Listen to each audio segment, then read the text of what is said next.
Hello, everyone, and welcome to another edition of Midweek Minutes.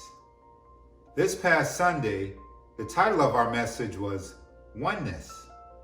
As we have been continuing our study in the book of Ephesians, we've reached chapter 5, verses 31 to 33.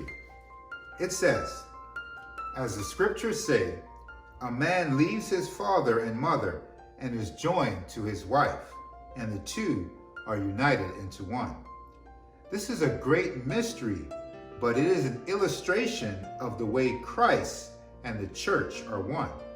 So again I say, each man must love his wife as he loves himself, and the wife must respect her husband. So you see, the illustration here is of a man and a wife and how they are one, and that the man is to love his wife and the wife is to respect her husband. Now, is the wife not to love her husband as well? Well, yes, of course the wife is to love her husband. But let me break it down for you. You've probably heard of the 5 love languages. We all have love languages, the way we express love and the way we interpret love. And usually we express love in the way that we interpret love.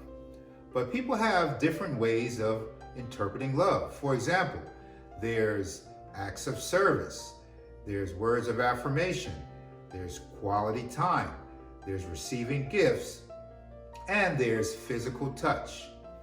But I want to say, I think that there's another love language that many men can relate to. What is it? It is R-E-S-P-E-C-T. Find it in the Bible. Yes, in the Bible. In the passage I just read, it says that a man must love his wife and a wife must respect her husband. In many ways, men interpret love and receive love by receiving respect. You know, my kids can get me ties and Father's Day gifts, but when they listen to what I say, when they value their old man's opinion and act on it, that shows respect. And that's one way that I definitely interpret and receive love. Now, you may think that that's a stretch, but it's right there in the Bible. Respect. And in the same way, we show love to Christ when we respect him. What does it say in John 14:15? If you love me, obey my commands. Now, how are respect and obey related? Well, if you respect someone, you value their opinion and you act on it by following their example, by obeying what they say. You know, years ago, there was a brokerage firm called E.F. Hutton. Many of you may not relate, but back in the day, they had this very popular commercial. And the slogan was, when E.F. Hutton speaks, everybody listens. And why?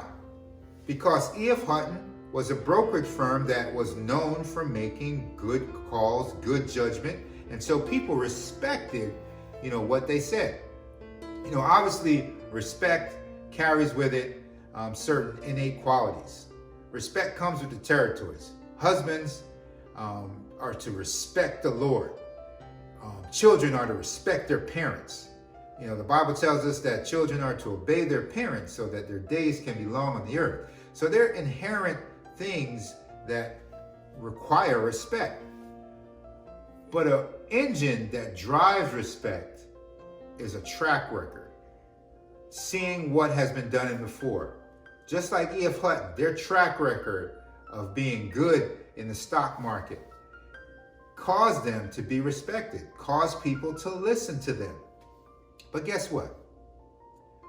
We have a Savior, and we ought to respect him because of who he is. But we ought to respect him because of what he's done. Now, I usually don't put up my Christmas tree before Thanksgiving, but this year I had to make an exception. In this 2020 year, I have to find different ways to turn my eyes upon Jesus. So I have my Christmas tree up. And why? Because what Jesus has done. He came. He became that perfect sacrifice so that I can be forgiven of my sin and have perfect relationship with God. And so we have a reason to respect and show love to Christ because of what he's done. And so I encourage you, respect God, being one with him, respecting Christ because of who he is.